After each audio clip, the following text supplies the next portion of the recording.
사랑하는 성도 여러분, 안녕하세요. 말씀 묵상을 인도하는 김영선 목사입니다.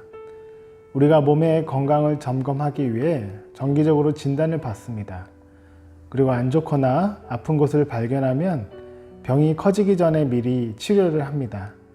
그래서 정기적으로 정확하게 건강검진을 받는 것은 매우 유익하죠. 오늘 본문은 영적인 상태를 진단한 결과를 우리에게 알려주고 있습니다. 로마서 3장 9절에서 20절까지 말씀입니다. 그러면 무엇을 말해야 하겠습니까? 우리 유대 사람이 이방 사람보다 낫습니까? 전혀 그렇지 않습니다. 유대 사람이나 그리스 사람이나 다 같이 죄 아래에 있음을 우리가 이미 지적하였습니다. 성경에 이렇게 기록되어 있습니다. 의인은 없다. 한 사람도 없다. 깨닫는 사람도 없고 하나님을 찾는 사람도 없다. 모두가 곁길로 빠져서 쓸모가 없게 되었다. 선한 일을 하는 사람은 없다. 한 사람도 없다. 그들의 목구멍은 열린 무덤이다. 혀는 사람을 속인다. 입술에는 독사의 독이 있다. 입에는 저주와 독설이 가득 찼다. 발은 피를 흘리는 일에 빠르며 그들이 가는 길에는 파멸과 비참함이 있다. 그들은 평화의 길을 알지 못한다. 그들의 눈에는 하나님을 두려워하는 빛이 없다. 율법에 있는 모든 사람이 율법 아래에 사는 사람에게 말한 것임을 우리는 압니다. 그것은 모든 입을 막고 온 세상을 하나님 앞에서 유죄로 드러내려는 것입니다. 그러므로 율법의 행위로는 하나님 앞에서 의롭다고 인정받을 사람이 아무도 없습니다. 율법으로는 죄를 인식할 뿐입니다. 성경이 우리의 상태에 대해 어떻게 진단하는지 진단 결과를 한번 살펴보겠습니다. 오늘 본문에는 사람이 없다 라는 표현이 4번 나옵니다. 먼저 첫 번째는 의로운 사람이 없다고 말을 하고 있습니다. 성경에 이렇게 기록되어 있습니다. 의인은 없다. 한 사람도 없다. 우리는 나에 대해서 그래도 좋은 사람이라고 생각을 합니다. 그래서 남들보다 조금 더 마음이 넓고 조금 더 판단이 오르며 조금 더 착하게 산다고 거의 모든 사람이 그렇게 생각을 합니다.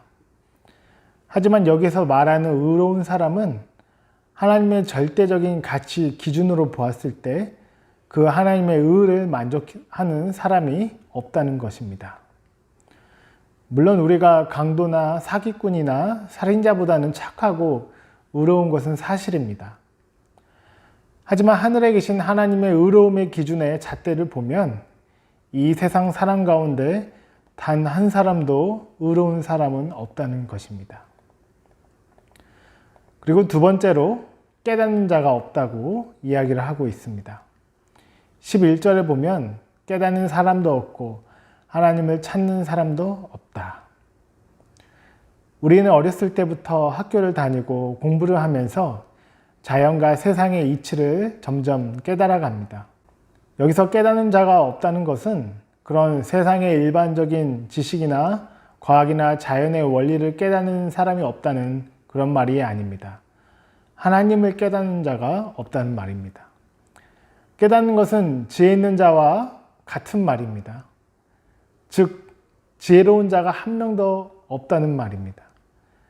성경에 근거하면 지혜의 근본은 하나님을 아는 것입니다. 하나님을 경외하는 것입니다.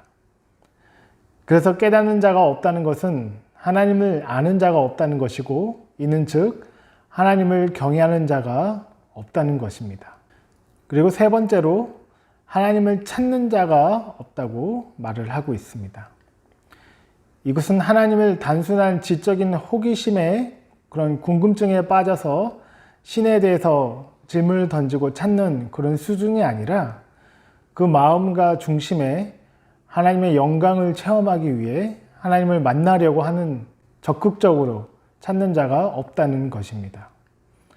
사람들 다 하나님을 찾는 게 아니라 자기의 영광과 안위를 위하여 살고 그것을 찾고 추구하고 있습니다. 그래서 이런 표현이 있는 것입니다. 네 번째로는 선을 행하는 사람이 없다고 나와 있습니다. 12절에 모두가 곁길로 빠져서 쓸모가 없게 되었다. 선한 일을 하는 사람은 없다. 한 사람도 없다. 하나님이 보실 때 사람 중에 선한 일을 하는 사람이 한 명도 없다는 것입니다. 그러면 매달 가난한 사람을 위해 기부하는 사람은 무엇입니까?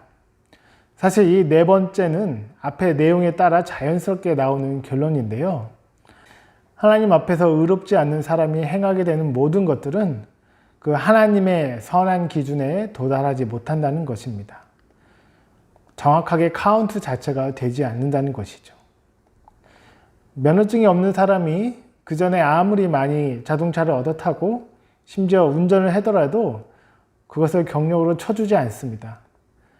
모래밭 위에 열심히 탑을 쌓아봐야 무너지는 그런 성과 같은 것입니다. 이렇게 하나님은 공의로우신 분이시고 엄격한 분이시고 그 정도와 수준이 사람의 기준과는 다릅니다.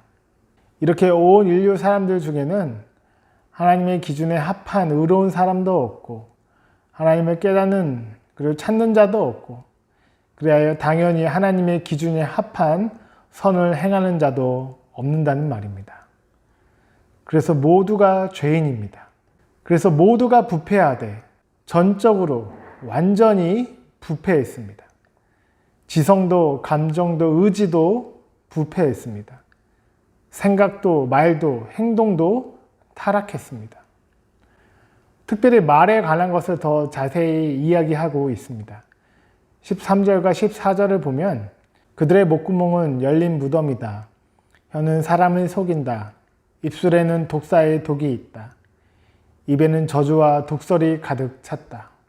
목구멍, 혀, 입술, 입을 말하면서 인간이 말하고 소리를 내는 음성기관을 통해 우리가 죄인임이 매일매일 수시로 증명이 되고 있다는 것입니다.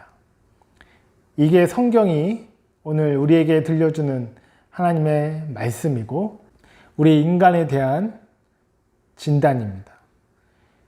여기에 대한 우리의 반응은 어떻게 해야 할까요?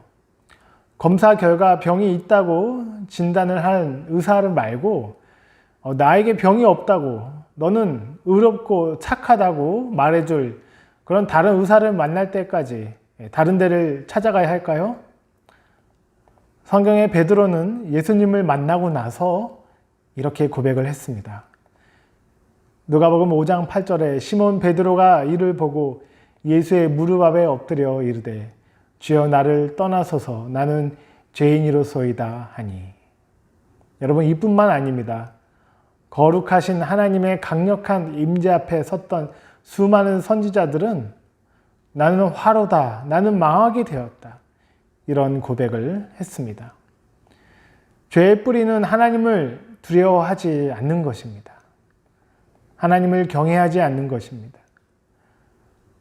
18절에 있는 말씀처럼 그들의 눈에는 하나님을 두려워하는 빛이 없다.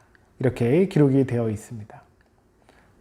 말씀의 빛을 통해 우리의 영혼에 비춰주는 이 영적인 진단의 결과를 통해 우리가 하나님을 두려워하고 나의 죄에 대한 탄식이 없다면 이것은 희망이 없다는 것입니다. 그래서 여러분, 우리는 영적인 무능함과 전적인 타락을 겸손하게 인정하고 나에게는 나의 이 부패한 모든 것을 온전히 치료해 주실 탁월한 의사가 필요합니다. 나를 고쳐주소서. 나의 교만을 버리고 하나님 앞에 겸손히 무릎을 꿇고 은혜를 구하며 나아가야 합니다. 그래서 우리는 계속 말씀을 보며 율법이 나의 죄를 깨닫게 해주는 그 가르침을 계속 받아야 하고 나에게 은혜가 필요하구나. 나를 긍휼히 여겨달라고 하나님 앞에 매달아야 되는구나. 이것을 깨달아야 할 것입니다. 여러분 오늘도 우리가 여러 사람들과 접촉을 또 하게 될 것입니다. 여러분 오늘도 우리가 여러 사람들과 또 만나게 될 것입니다. 우리는 죄인된 사람들에 대한 이해를 오늘 말씀을 통해 다시 깨달았습니다. 혹시나 상대가 나에게 좋은 말을 하기보다 나에게 안 좋은 말을 하는 것은 어떻게 보면 오늘 진단서를 통해 우리가 깨달은 대로 지극히 당연한 것입니다.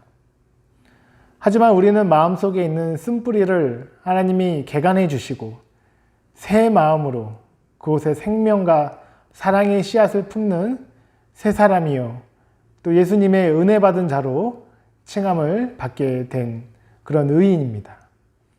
우리가 주님께서 주신 믿음으로 말미암아 우리가 행하는 모든 것이 하나님 보실 때 기쁘고 칭찬 들을 것으로 하나님께서 인정을 해 주시게 됩니다. 이런 것들이 내가 다시 하나님의 자녀로 다시 살아난 증거여 예수님께서 우리에게 뿌려주신 생명의 씨앗의 열매이며 결실입니다. 우리가 나의 죄인됨을 더 깊이 묵상할수록 은혜도 더 깊어집니다. 나의 부족함을 더 많이 찾고 찾을수록 하나님께 감사의 고백이 더 많이 넘치게 됩니다.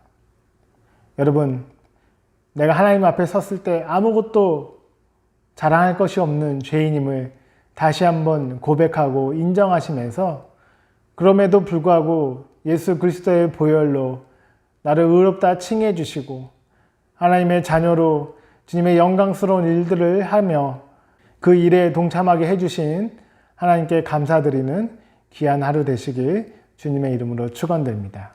기도하겠습니다. 하나님 아버지 감사합니다. 우리가 주님 앞에 섰을 때 죄인이요 자랑할 것이 하나도 없고 선한 것이 하나도 없는 그런 전적으로 부패한 자들이었지만 주님의 은혜로 우리를 불러주시고 새 사람으로 만들어주시고 하나님의 귀하고 거룩한 일에 동참시켜 주시니 주님 감사합니다. 주님의 놀라운 은혜와 이 은총을 주님 우리가 더 깊이 매일매일 묵상하며 감사하며 나아갈 수 있도록 주님 인도하여 주시옵소서. 주님께서 심어주신 생명과 사랑의 고백이 매 순간순간 흘러나오도록 하나님의 아버지 은혜를 내려 주시옵소서. 나를 통하여 우리 가정이 살고 나를 통하여 내 주변이 살아나고 나를 통하여 하나님의 생명의 역사가 계속 일어나는 주님 축복의 통로로 삼아 주시옵소서. 죄인된 나를 불러주신 하나님께 감사드립니다. 이 모든 말씀 예수님의 이름으로 기도드렸습니다. 아멘.